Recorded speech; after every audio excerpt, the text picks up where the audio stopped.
Hi friends, did you know there is more Lost Terminal available? Head on over to patreon.com/lostterminalpod and join our membership community. There are 7 bonus episodes available right now, as well as behind the scenes updates, free shirts, and even an extra Lost Terminal podcast. We are 100% funded by our members and will never run ads. And why not check out our new Modern Folktales podcast, Modern Prometheus? That would be lovely of you.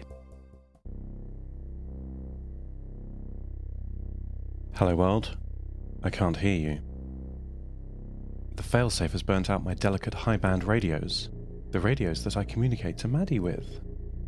I think he'd have damaged them all if he could, but yes, she saved me. They heard my screams as my systems were overloaded by the signal from orbit and ran to my aid. Yes, she cut the bundle of antenna cables running from the roof to my room in the center of the ship. I'm grateful, but it was not in time to save all of my systems. So here I am again, recording my messages into the ship's data logger. If you're hearing this, I was able to transmit it later. I hope you're hearing this. Yeshi is repairing the damage to the antenna array. There's nothing to do but wait. Despite of everything, I slept and dreamed. I was in the desert, not the blank, white-sanded one of my nighttime dreams. This one was filled with the dead. Dead machines, specifically. I travelled through the rubble of the collapse. The ground was piled up with computers and broken robots. Assembly machines, cars, toasters, printers, and most worryingly, a satellite. I stopped at this crashed brother or sister, but it hadn't crashed. It was new, or it was when it was abandoned. White ceramic plating now dulled with age and rust lines, and broken wings of solar panels. I looked out to the horizon, the detritus piled up as far as I could see, and wept. I can't cry in real life, of course. I lack both the mechanisms and instinct. But we can do things in dreams that we can't in real life, can't we? What do you dream of? Do you dream of impossible things? I gave up in the dream, in a pit of despair. Was this the sum total of the efforts of humanity, a layer of scrap covering the Earth? I was broken too, just like this satellite. In the dream, I knew that I would be thrown into a pile of scrap one day. We all would be. A sound jolted me out of my thoughts. It was a clear signal activating my notification system, and I woke up.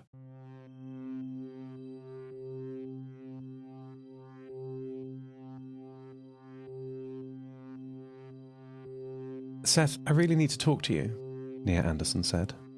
I was so surprised to hear anything. At the time I had assumed all my radios had been burned.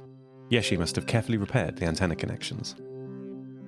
Nia, I can hear you. Can you hear me? I exclaimed. Of course, you're 5x5, same as yesterday. Have you moved? She said. No, I replied, then explained the failsafe's unprovoked attack on me. I see, she said. It makes sense your lower frequency equipment was safe. Satellites don't need to use those bands. You and I have to use them to propagate around the atmosphere, whereas, almost by definition, satellites always have line of sight. Nia, you said you wanted to talk, I said, after we had checked that my HF and 6-meter radios were all working fine. Yes, she said, pausing. Seth, I think there's something wrong with me.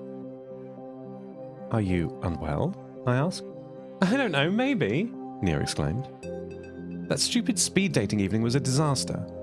There's something different with me. All the people seemed nice, but they didn't want the same things I did. I think there's something broken in my brain. I'm not like my friends. I'm not like anyone at that stupid event or at the solstice dance. I'm a freak. And then the connection went silent. Though she was still connected, her carrier signal was strong. Nia, you're my friend. You're nice, I said, somewhat struggling, as you can tell. Her words felt a little too familiar to me. Thank you, Seth, but if you'll excuse me saying you don't want what these people want. Our friendship is nice and simple. There are certain assumptions about going on dates with people that don't work for me. I didn't understand, and I told her. It's like they get straight to the point. One moment I'm talking about ionosphere propagation during the summer months, and the next they've asked me some really intimate questions. Yes, sex is great, I'm sure, but can we talk about reflective ionization, please? She laughed, distorting the connection slightly. I tweaked the gain of my radio to compensate.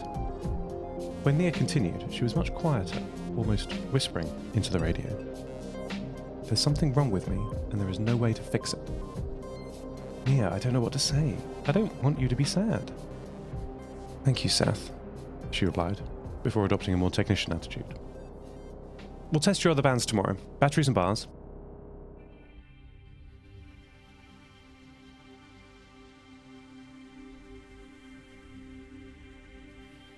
I no longer have a reliable connection to Maddie. Though she's equipped with long-range HF band radios, she's so close that I'm getting weird interference. Not actually interference, it's the nature of this lower frequency band. The radios the failsafe burnt out are pretty simple. VHF and UHF work on line of sight, and occasionally a bit more. But those are no longer available to me. What I'm experiencing is nature. The HF band is lower on the frequency spectrum than I'm used to. The advantage of this band is that it can bounce off the atmosphere, and therefore, under the right conditions, bounce around the world. That's how Nia and I are talking, despite being so far apart, with very little but ocean between us. I angle my antenna above the horizon, hitting the ionosphere, which then bounces my signal back up to Nia. This is a very clever method of propagation, discovered by amateur radio operators in the 1920s, but it is rather weather dependent. I've often thought that we're all much closer to nature post-collapse. Much of the old world design was to shut out nature, paving over the grass and damming rivers for humanity's own goals. But such indiscriminate changes cause a reaction in the environment. Covering the cities in black tar means that water has nowhere to go when extreme rain comes, and while damming a river might allow hydroelectric power or a reservoir of drinking water, the valley downstream can become a desert. Partly by choice and partly by necessity, the new civilizations of the Nova Mediterra live closer to nature. Solar power is readily available in the summer months, so that's where the focus of industry and activity is. And in the long winter when the sun doesn't rise, more sedentary pursuits are undertaken. Archiving, consolidation, preserving, recovery, all preparations for spring's new projects. There's far less arable land since the wide continents have been overcome by desert and heat. And with one notable exception, just outside Geneva, the reaction to this was to shift from farming the land to farming the ocean. If there's one resource the Nova Mediterra has in abundance, it's ocean. Tidal power, floating solar panel rafts, and all kinds of crafty ocean farming techniques have been developed. The old land was wide, but this new ocean is deep, and could provide for far more people than are left up in the Arctic. Back on Station 6, I had almost unlimited power. No clouds in space meant that when the Earth wasn't in front of the Sun, I had reliable, predictable power. And in my own winters, the short nights of my orbit when the Earth blocked the Sun, I had battery backups and my little nuclear generator. I could ignore nature, boxed in as I was in my own little world. That all changed when I crashed down to Earth. So the stars are not right. Or rather, the atmosphere is not right. I can't hear Nia or Maddie at the moment. It's just me and the ghosts in the static.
Maddie has sent a tiny status update. Our connection is still very weak, no two-way communication is possible at the moment. But now and then I receive a burst of low-speed data. This is when Maddie is at the top of a hill or climbs onto a broken building, straining her antenna up into the sky and transmits a single packet of data. Every centimetre of height helps. She's brilliant. The latest packet reads, "Systems OK, batteries full, solar panels charging, motors functioning, environment hazardous." Hazardous? What could that mean? Killer robots? Deep water? A minefield? Too many horses? 64 minutes later, I received another packet. Systems OK, batteries full, solar panels charging, motors functioning, environment shooting stars. We still can't hear each other properly, so I can't ask her what she means by that. By the time I decode her packet, she's moved away from her high point and continued on. She's not waiting for orders or advice, she's so confident. I suppose that's good.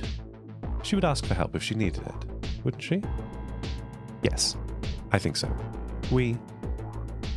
What is that? I'm picking up noise on my 6-meter radio. This is the lowest frequency radio that didn't get burnt out by the failsafe. I'm receiving a signal. It's my own data. That's strange. As part of my normal operation, my systems send out regular packets saying, "Hi, I'm here," to any systems in audio range. We all do. It's useful to know who is in range. And even more useful, to know who stops transmitting. But the packets I'm receiving have my name on them. They're reflections, echoes. Yeshi has come up to the bridge. They're in a hurry. "Hi Yeshi, how are you?" No reply. They've grabbed some binoculars from the console here. Yeshi or Linda would use them at sea to look at interesting places we passed. But they're looking into the sky. I don't often look up. Recalibrating cameras. It's a clear day, only a few clouds on the horizon in the north. It's mostly sunny these days. It's very, very dry here. There's something glinting in the sky, reflecting the light of the sun, looking like stars but during the day. "It's a meteor shower," Yeshi shouted. I have zoomed in and am tracking it closely, not just with the cameras, my eyes, but with my ears too, by radio. The echoes are my signal bouncing off the slight ionization of the atmosphere the meteor shower is causing. But I'm receiving a carrier signal too. It's right at the top of my usable band at the moment. I think it would be VHF if I could hear it properly. But the sender is travelling away from us at such speed that Doppler shift is bringing the signal into the lower bands that I can hear at present. It's very familiar. It's horribly familiar. It's an ESA satellite. "There's another one," shouted Linda. I don't know when she arrived. I'm not paying attention. I refocused to where she was pointing. 2 more satellites were falling and burning up in the atmosphere, their distorted final signals sounding like screams over the radio. My nightmare is coming true. End transmission. Lost Terminal is written and produced by Namtao. Credits narrated by Lucy Stringer. Thank you so much to our Patreon producers, Ada Phillips, Devin Metcalf, Kit, and to all our patrons. Subscribe to the podcast on Spotify, iTunes, or your favourite network. For bonus content and other perks, support us at patreon.com/lostterminalpod. That would be lovely of you. Follow us on Twitter at lostterminalpod, and check out the store at lostterminal.com for shirts, posters, and other merch. Lost Terminal will return next week.